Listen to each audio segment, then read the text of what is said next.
Sahabat, kembali lagi bersama saya.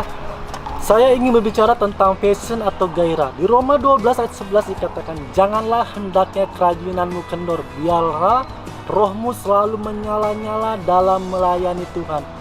Pertanyaannya, masihkah kita setia dalam melayani Tuhan? Masihkah kita rindu untuk memberi yang terbaik buat Tuhan? Ataukah kita sudah mundur dalam pelayanan? Ataukah kita sudah jenuh dalam pelayanan? Sahabat, firman Tuhan katakan, hendaklah kita menjadi terang. Bagaimana menjadi terang buat sekitar kita kalau diri kita sendiri tidak memiliki gairah itu? Bagaimana kita memiliki passion atau gairah? Yang pertama adalah kita harus tahu dulu, kita harus yakin dulu bahwa Tuhan selalu memberi yang terbaik buat kita. Tuhan selalu memberi rancangan damai sejahtera sukacita dalam diri kita. Sehingga kita harus tahu Tuhan adalah Tuhan yang setia dalam diri kita. Firman Tuhan katakan, jalan orang benar seperti cahaya fajar yang bertambah terang seperti rembang tengah hari. Cahaya fajar itu terbit pada waktu kira-kira jam 4 atau jam 5. Rembang tengah hari itu adalah sekitar jam 12 atau 1.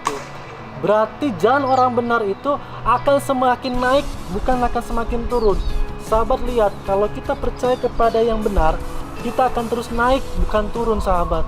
Percayalah, di dalam Tuhan, kalau kita mempercayai Tuhan dengan setia dan taat, Tuhan akan selalu memberi yang terbaik dan tidak akan pernah terjadi kegagalan dalam hidup kita.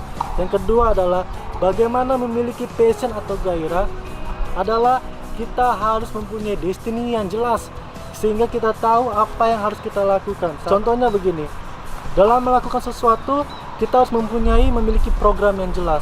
Begitu juga dengan pelayanan. Dari awal kita harus setia dalam segala hal, sehingga pada akhirnya kita tahu bahwa tujuan kita ini selalu berkenan di mata Tuhan. Yang ketiga, jalani hidup ini dengan sepenuh hati. Dalam Mazmur 90:12 katakan, pergunakanlah waktu-waktu dengan bijaksana, sahabat, karena waktu terus akan berputar. Waktu tidak akan pernah berhenti. Kita memiliki hidup yang nyata.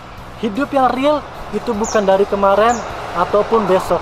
Hidup yang real itu adalah hidup dari sekarang saat ini. Itulah hidup yang real. Dan yang keempat adalah bergaul dengan orang yang bergairah. Di 1 Korintus 15 ayat 33 dikatakan, pergaulan yang buruk merusak kebiasaan yang baik.